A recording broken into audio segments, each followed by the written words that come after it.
بسم الله الرحمن الرحيم. الحمد لله الذي أنزل على عبده الكتاب ولم يجعل له عوجا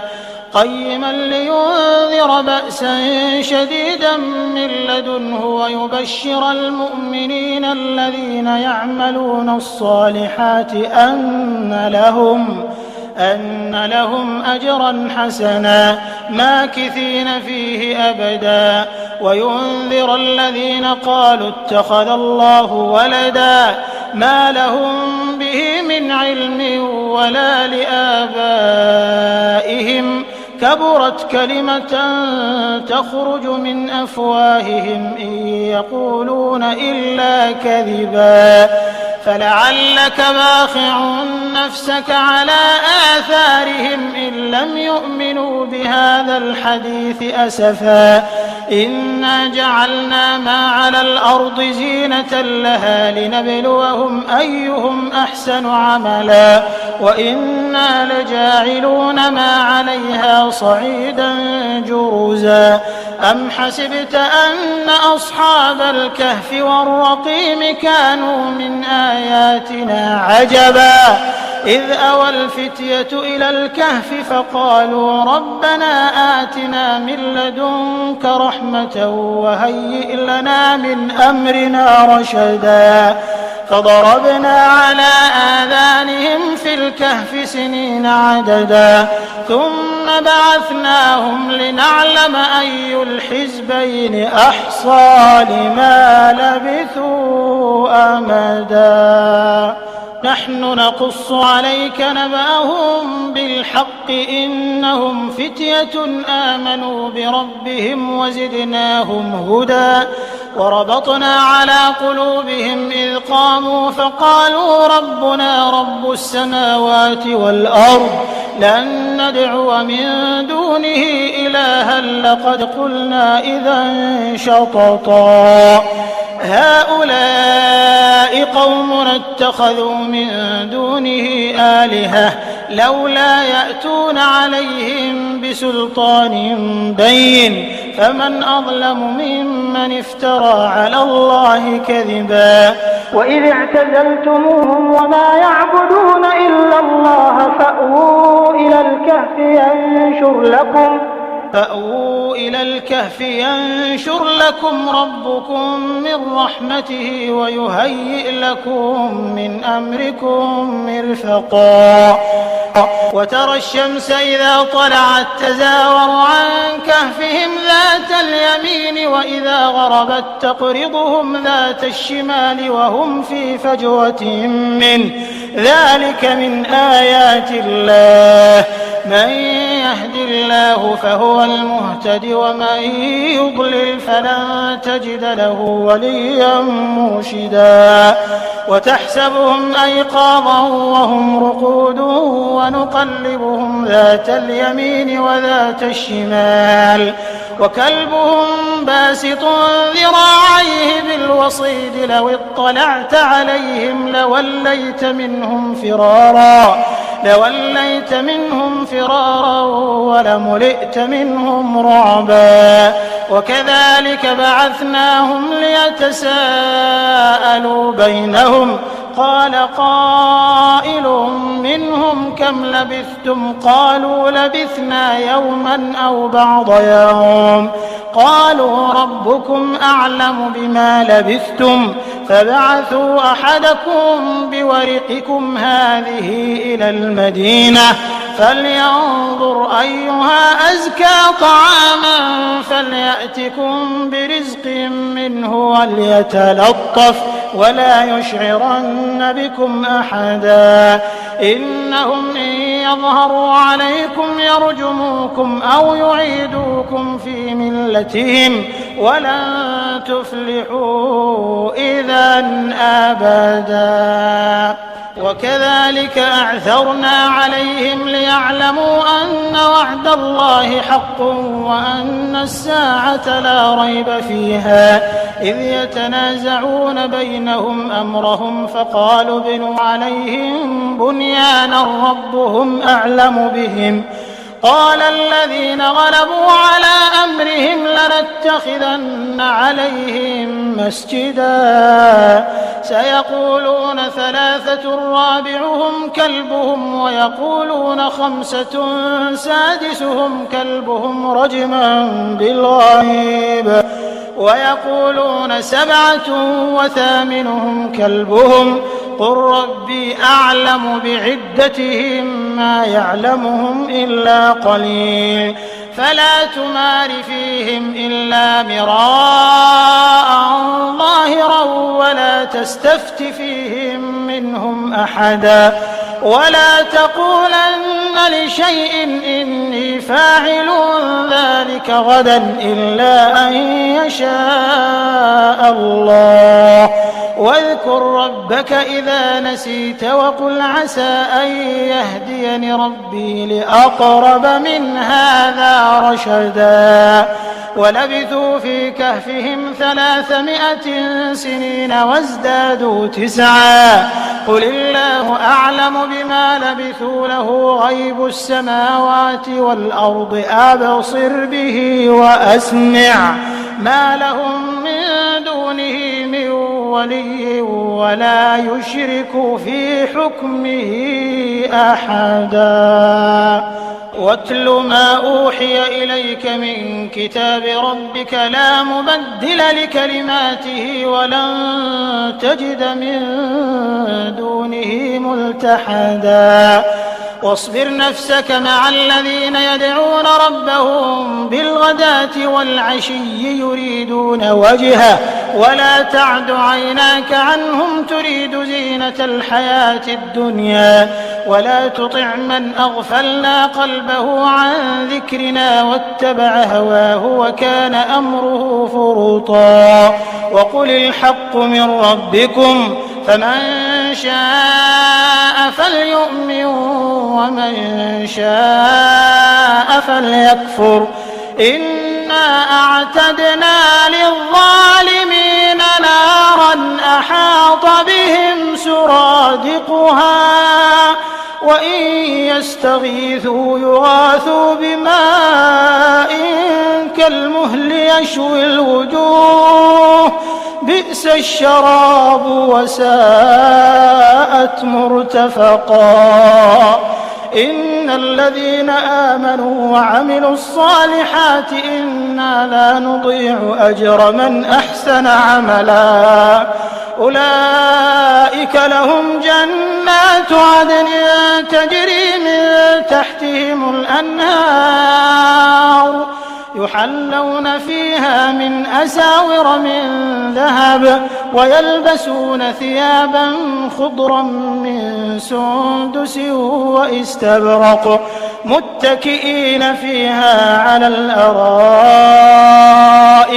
نعم الثواب وحسنت مرتفقا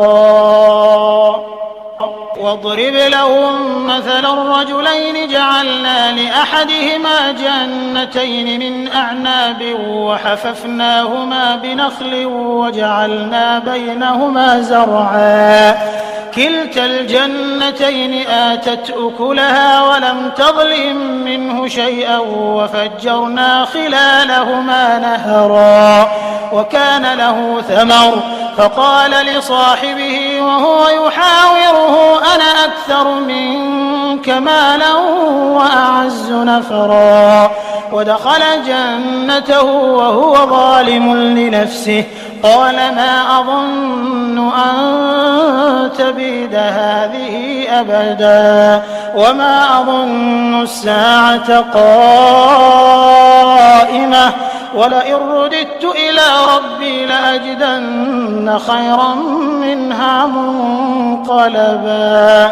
قال له صاحبه وهو يحاوره أكفرت بالذي خلقك من تراب ثم من نطفة ثم سواك رجلا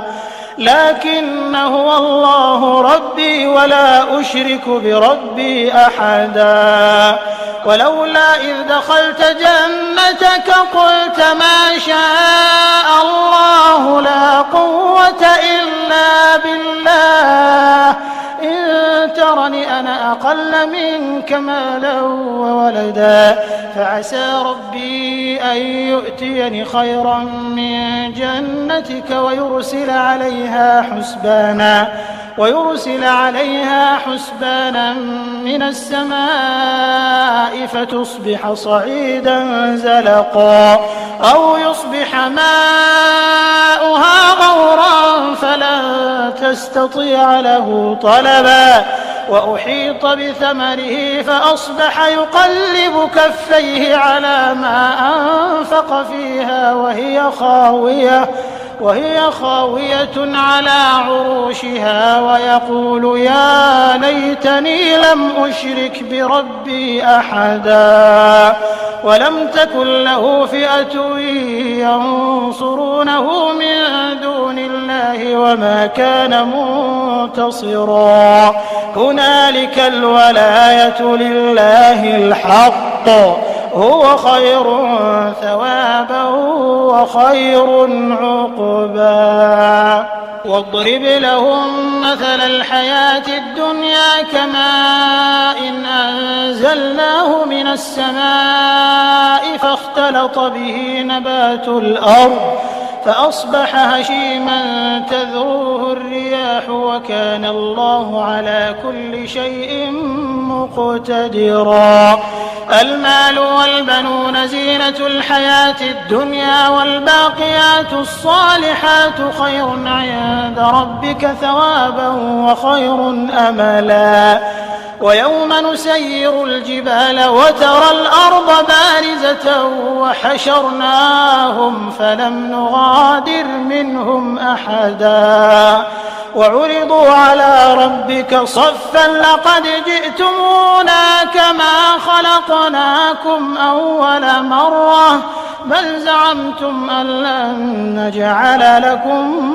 موعدا ووضع الكتاب فترى المجرمين مشفقين مما فيه ويقولون يا ويلتنا ما لهذا الكتاب لا يغادر صغيرة ولا كبيرة إلا أحصاها ووجدوا ما عملوا حاضرا ولا يظلم ربك أحدا وإذ قلنا للملائكة اسجدوا لآدم فسجدوا إلا إبليس كان من الجن ففسق عن أمر ربه أفتتخذونه وذريته أولياء من دوني وهم لكم عدو بئس للظالمين بدلا ما أشهدتهم خلق السماوات والأرض ولا خلق أنفسهم وما كنت متخذ المضلين عضدا ويوم يقول نادوا شركائي الذين زعمتم فدعوهم فلم يستجيبوا لهم وجعلنا بينهم موبقا ورأى المجرمون النار فظنوا أنهم مواقعوها ولم يجدوا عنها مصرفا ولقد صرفنا في هذا القرآن للناس من كل مثل وكان الإنسان أكثر شيء جدلا وما منع الناس أن يؤمنوا إذ جاءهم الهدى ويستغفروا ربهم إلا أن تأتيهم سنة الأولين أو يأتيهم العذاب قبلا وما نرسل المرسلين إلا مبشرين ومنذرين ويجادل الذين كفروا بالباطل ليدحضوا به الحق واتخذوا آياتي وما أنذروا هزوا ومن أظلم ممن ذكر بآيات ربه فأعرض عنها ونسي ما قدمت يداه إنا جعلنا على قلوبهم أكنة أن يفقهوه وفي آذانهم وقرا وإن تدعهم إلى الهدى فلن يهتدوا إذا أبدا وربك الغفور ذو الرحمة وربك الغفور ذو الرحمة لو يؤاخذهم بما كسبوا لعجل لهم العذاب بل لهم موعد لن يجدوا من دونه موئلا وتلك القرى أهلكناهم لما ظلموا وجعلنا لمهلكهم موعدا وإذ قال موسى لفتاه لا أبرح حتى أبلغ مجمع البحرين أو أمضي حقبا فلما بلغا مجمع بينهما نسيا حوتهما فاتخذ سبيله في البحر سربا فلما جاوزا قال لفتاه آتنا غداءنا لقد لقينا من سفرنا هذا نصبا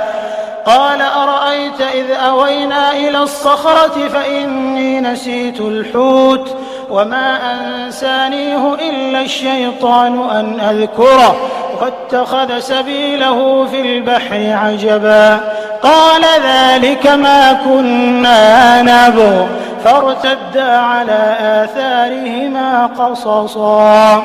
فوجدا عبدا من عبادنا آتيناه رحمة من عندنا وعلمناه من لدنا علما قال له موسى هل أتبعك على أن تعلمني مما علمت رشدا قال إنك لن تستطيع معي صبرا وكيف تصبر على ما لم تحط به خبرا قال ستجدني إن شاء الله صابرا ولا أعصي لك أمرا قال فإن اتبعتني فلا تسألني عن شيء حتى أحدث لك منه ذكرا فانطلقا حتى إذا ركبا في السفينة خرقها قال أخرقتها لتغرق أهلها لقد جئت شيئا إمرا قال ألم أقل إنك لن تستطيع معي صبرا قال لا تؤاخذني بما نسيت ولا ترهقني من أمري عسرا فانطلقا حتى إذا لقيا غلاما فقتله قال أقتلت نفسا زكية بغير نفس لقد جئت شيئا نكرا قال ألم أقل لك إنك لن تستطيع معي صبرا قال إن سألتك عن شيء بعدها فلا تصاحبني قد بلغت من لدني عذرا فانطلقا حتى إذا أتيا أهل قرية استطعما أهلها فأبوا أن يضيفوهما فوجدا فيها جدارا يريد أن ينقض فأقامه قال لو شئت لاتخذت عليه أجرا قال هذا فراق بيني وبينك سأنبئك بتأويل ما لم تستطع عليه صبرا أما السفينة فكانت لمساكين يعملون في البحر فأردت أن أعيبها وكان وراءهم ملك يأخذ كل سفينة غصبا وأما الغلام فكان أبواه مؤمنين فخشينا أن يرهقهما طغيانا وكفرا فأردنا أن يبدلهما ربهما خيرا منه زكاة وأقرب رحما وأما الجدار فكان لغلامين يتيمين في المدينة وكان تحته كنز لهما وكان أبوهما صالحا فأراد ربك أن يبلغا أشدهما ويستخرجا كنزهما رحمة من ربك وما فعلته عن أمري ذلك تأويل ما لم تسطع عليه صبرا ويسألونك عن ذي القرنين قل سأتلو عليكم منه ذكرا إنا مكنا له في الأرض وآتيناه من كل شيء سببا فأتبع سببا حتى إذا بلغ مغرب الشمس وجدها تغرب في عين حمئة ووجد عندها قوما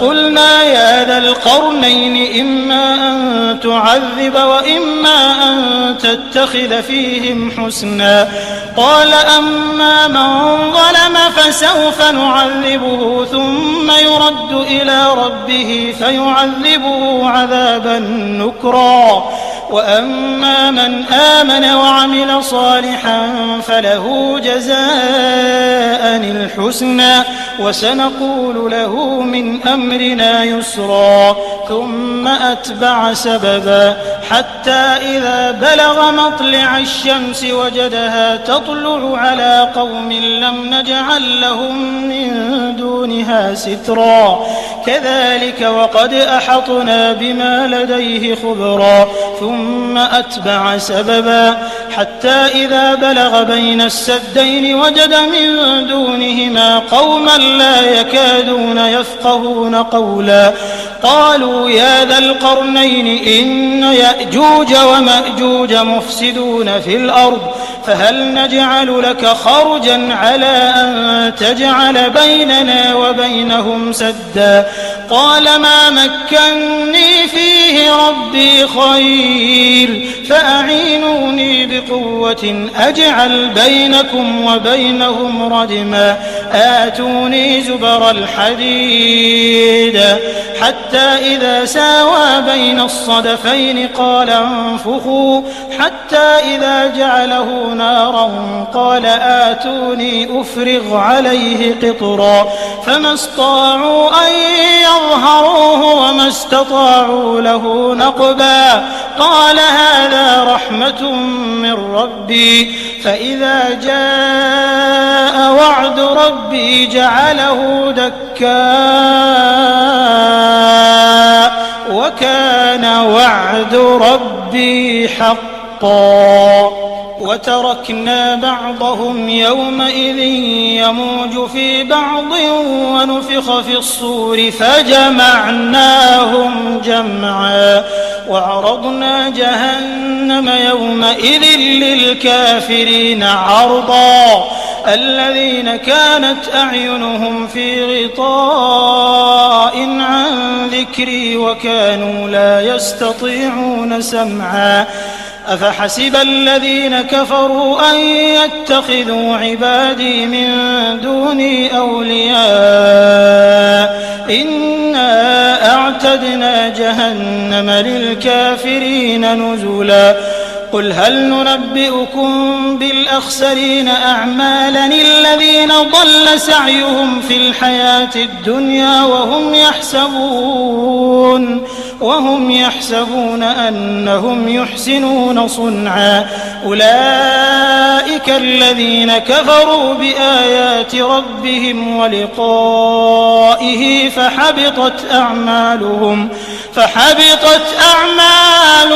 فلا نقيم لهم يوم القيامة وزنا ذلك جزاؤهم جهنم بما كفروا واتخذوا آياتي ورسلي هزوا إن الذين آمنوا وعملوا الصالحات كانت لهم جنات الفردوس نزلا خالدين فيها لا يبغون عنها حولا قل لو كان البحر مدادا لكلمات ربي لنفد البحر قبل أن تنفد كلمات ربي ولو جئنا بمثله مددا قل إنما أنا بشر مثلكم يوحى إلي أنما إلهكم إله واحد فمن كان يرجو لقاء ربه فليعمل عملا صالحا ولا يشرك بعبادة ربه أحدا.